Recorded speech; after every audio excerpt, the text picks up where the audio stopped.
Hello guys, today I want to talk about really cool hero in the latest patches, Lone Druid. After the hero became universal, the gameplay has become much more interesting, introducing new builds and gameplay tactics that I'd like to discuss today. I'll start by covering all the settings, microcontrols, and basic aspects, and then we'll move on to more advanced strategies. So, this video will be useful for both beginners and for guys who have already played on Druid. So, enjoy watching, my friends. Firstly, let's talk about the changes. Currently, Druid is a universal hero, meaning he doesn't have a primary attribute, and he gains 0.7 damage from each attribute. This applies to both the hero and the bear, making him much more flexible and powerful at all stages of the game. Now, both the hero and the bear have good late-game potential, whereas previously, the bear dealt the main damage, and the hero mainly absorbed damage. So, what's the essence of Lone Druid? He's a hero with a summon from the first level. With each level, the bear gains 5 damage and 90 health. The bear has a passive ability called Entangling Claws, which applies a 2.8-second root and deals 60 damage per second to the enemy. Here's how it works. We hit the enemy, immobilize them after a few attacks, and finish them off during the disable. It's all quite simple. The hero also has a passive ability that grants attack speed and armor to both the hero and the bear. But the most interesting part is that each of the bear's attacks heals the hero for 65%. This is where the strength of Druid lies. If the bear has good damage and consistently attacks the enemy, it's nearly impossible to kill our hero because he will be regaining a significant amount of health with each summons hit.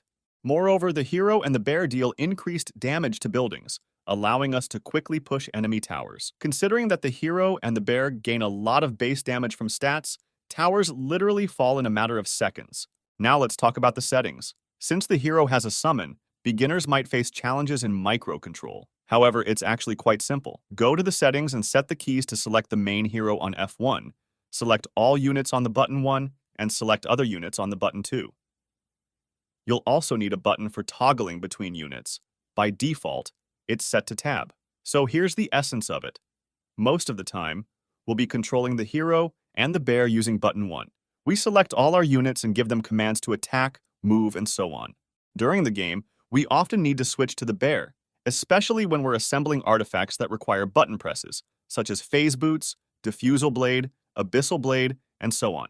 To quickly select the bear, press button 2, which selects all units except the main hero. You can also toggle between units using tab, but personally I find button 2 sufficient in about 90% of games. Initially, constantly switching between units may feel unfamiliar, but believe me, after playing around 10 games, these actions will become automatic.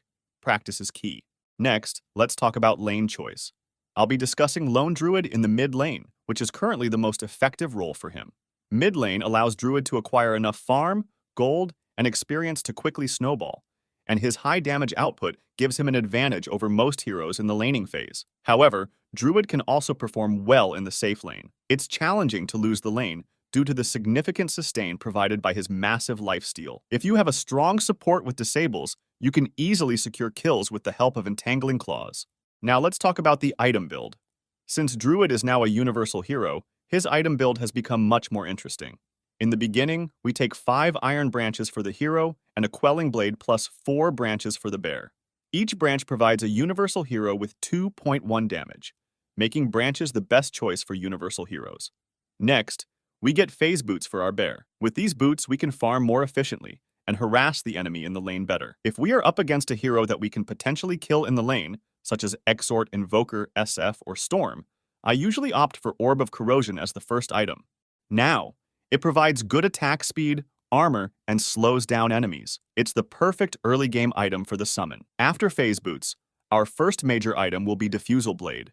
Currently, it's one of the best items for the bear. The essence of it is that our summon gets excellent stats, damage, the ability to burn mana, and a strong disable to play aggressively and kill enemies during the slow from a diffusal. After getting diffusal, make sure to buy Boots of Speed for our hero to increase his mobility in fights and move faster around the map. Next on our list is the Harpoon. Harpoon provides an immense amount of stats for the bear, a total of 56 damage. Additionally, you get a double strike from the bash and an extra ability that prevents enemies from kiting you. The essence of Druid is that if the summon is attacking, It easily kills the enemy, and it's nearly impossible to kill it due to lifesteal. Therefore, items that slow down or disable the enemy are ideal choices for Druid. Also, be sure to purchase Aghanim's Shard after 15 minutes. It enhances our Savage Roar. When used, Druid, the summon, and all allies receive an additional 15% movement speed and 40 attack speed for 5 seconds. It also provides a dispel for Druid and the summon. With the Shard, it becomes challenging for enemies to focus on us because even if the main hero is debuffed with something like an urn that reduces our lifesteal, we can remove it with Savage Roar. Next, we pick up a Basher.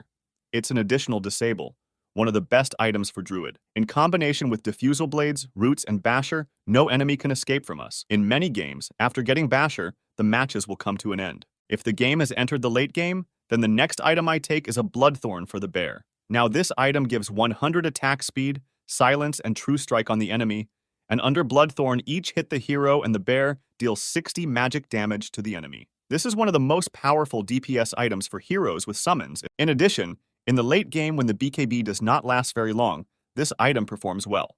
There's also a small trick. After 25 minutes, Wraith Bands provide double stats, so I recommend buying 5 Wraith Bands for our hero. The hero is also a universal character, so with Wraith Bands, he will have around 200 damage per hit, high armor, and significant attack speed. Our hero, under the effect of the ultimate just like the bear, also has a chance to apply root. Therefore, with high attack speed, we won't let the enemy escape from the roots. If we are playing against heroes with Ghost Scepters or Force Staffs, we can consider Nullifier. It prevents enemies from kiting our summon. In the late game, Daedalus or MKB are good choices if you feel you lack damage. I also like Scotty. It provides a universal hero with a huge amount of damage from stats and useful slowing for the enemy. There are also situations where I pick up a BKB for the summon. For example, if there are many disables against the bear, or if the enemies have gathered halberds and are preventing the bear from attacking. The essence is that if the summon isn't attacking enemies, it becomes very easy to kill our hero, since we won't be gaining lifesteal.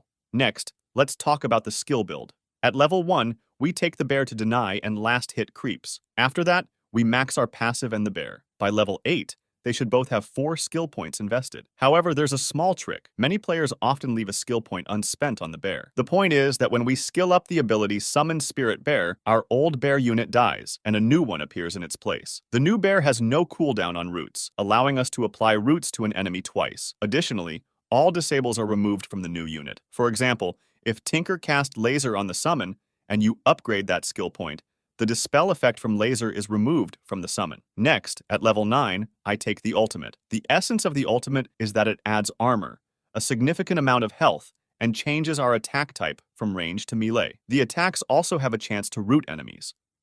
However, sometimes I take the ultimate at level 6 if I see that enemy supports might gank me, and I need survivability.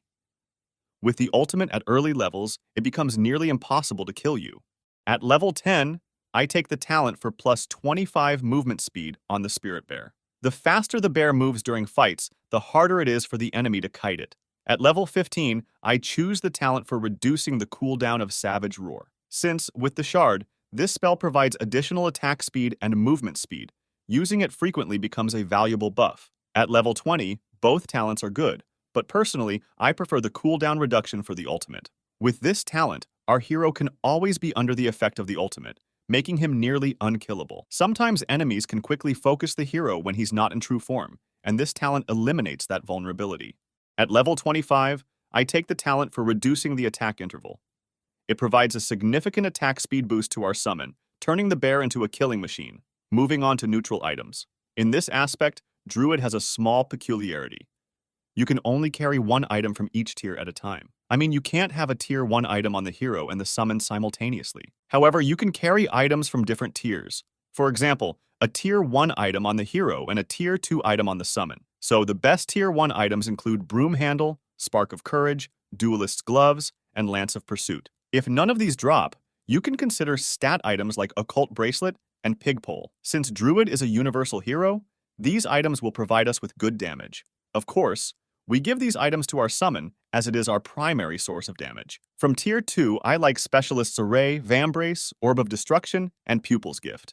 Sometimes, I also like Vampire Fangs on the bear because the summon doesn't have innate lifesteal, and sometimes enemies can quickly focus our bear. With lifesteal, it becomes nearly unkillable. When the bear gets a tier 2 item, remember to pass the tier 1 item to the hero. From tier 3, I like Elven Tunic, Paladin Sword, and Vindicator's Axe. These items increase our damage, and I think that's pretty self-explanatory. From tier 4, I take Mindbreaker or Ninja Gear.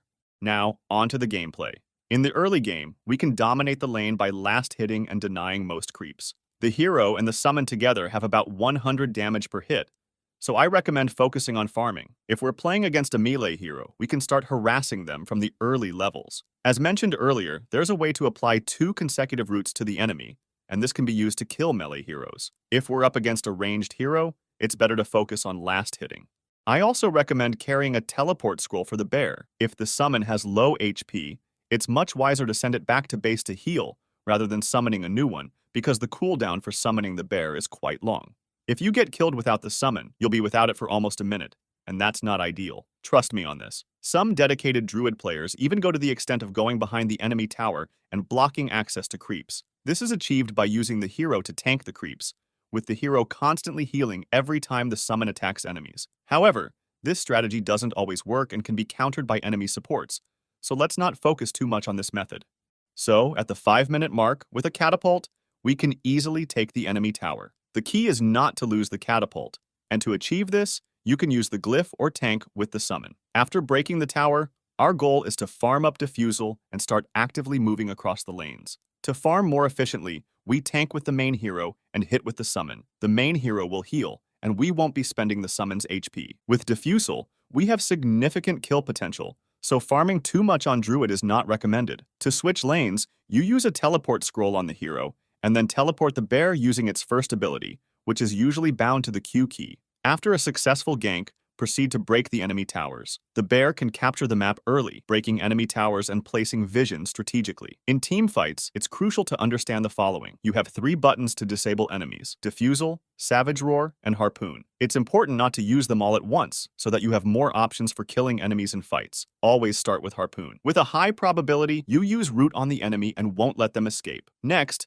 we use Diffusal. As for Savage Roar, it's better to save it because there are often situations where the enemy throws a disable like Orchid or Urn on the main hero, and by using Roar, we dispel all disables.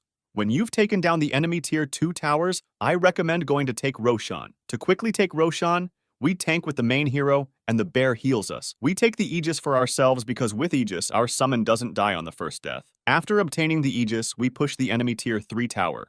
During the push, it's better to use our form in advance rather than waiting for enemies to start focusing us. If you do everything right, you can finish games by the 25-minute mark. As I mentioned, the bear pushes really quickly, and it's challenging to stop him once he gets going. Next, let's talk about counters. Heroes that can kite the bear, slow it down, and prevent it from attacking counter us. Examples include Drow Ranger and Sniper. Against them, a BKB on the bear and a nullifier can be helpful. It's also quite unpleasant to play against Wind Ranger. It will be difficult for us to focus it without a MKB. Against her, I advise you to keep your position in the fight and use your ult in advance so that she cannot quickly focus on behind the focus fire. There is also a rather unpleasant hero, Ancient Apparition. His ult does not allow the bear to heal, and the entire tank potential of the hero is lost. Against him, try to wait out his ultimate, and don't be the first to enter the fight. Well, this information will be enough to start playing Druid. Remember, after playing about 10 games, controlling the bear won't seem as challenging to you. It's actually quite casual. Thanks to everyone who watched the entire video.